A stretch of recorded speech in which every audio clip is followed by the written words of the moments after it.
Online Gita Gurukulam परिवार की ओर से आप सभी गीता प्रेमी जनों को सत्य सनातन धर्म की जय। आज 21वें और 22वें श्लोक चूंकि ये जुड़ा हुआ है, इसलिए देखते हैं कि अर्जुन अब भगवान श्री कृष्ण से एक अत्यंत महत्वपूर्ण अनुरोध करते हैं। यहाँ से गीता जी का वह संवाद आरंभ होता है जिसके कारण अर्जुन के मन में वैराग्य पुनः ज्ञान का भी उदय हुआ। प्रथमोऽध्यायः एकविंशतितमः द्वाविंशतितमः श्लोकः च ऋषिकेशं तदा वाक्यमिदमाह महीपते। अर्जुन उवाच सेनयोरुभयोर्मध्ये रथं स्थापयमेच्युत यावदेतान्निरीक्षेऽहं योद्धुकामानवस्थितान् कैर्मया सह योद्धव्यमस्मिन् रणसमुद्यमे। एक एक शब्द का अर्थ देखते हैं।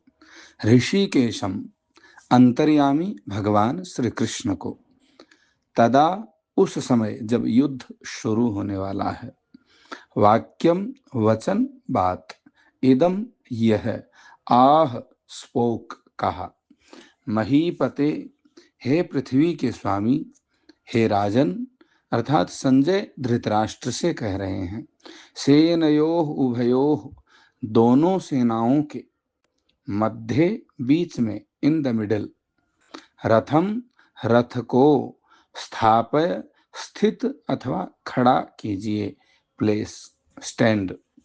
अच्युत हे अच्युत जो कभी अपने स्थान से न डिगे अर्थात भगवान श्री कृष्ण, यावत जब तक की, एतान इन सब को, निरीक्षे देख न लूं ऑब्जर्व, अहम मैं, योद्धु कामान युद्ध की इच्छा रखने वालों को, अवस्थितान खड़े हुए, कई किनके, मया सह मेरे साथ, योद्धव्यम युद्ध करना चाहिए, अस्मिन इस, रण समुद्य में युद्ध रूपी उद्योग क्षेत्र मैदान में।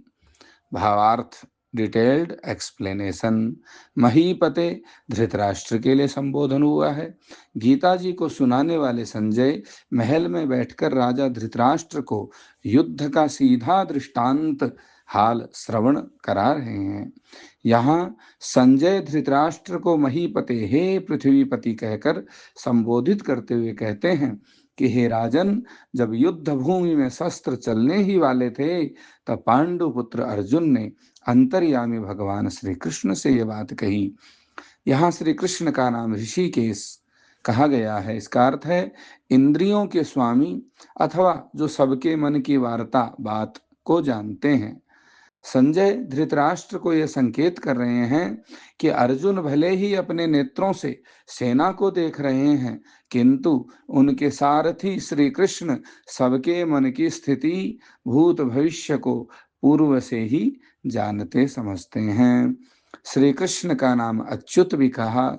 अर्जुन ने भगवान को अच्युत कहा अर्थात भगवान कभी अपने भक्तों का संग और साथ नहीं छोड़ते, न ही अपने वचन से पीछे हटते हैं। दोनों सेनाओं के बीच में अर्जुन चाहते थे कि उनका रथ कौरव और पांडव सेनाओं के बिल्कुल एकदम मध्य में, बीच में खड़ा हो।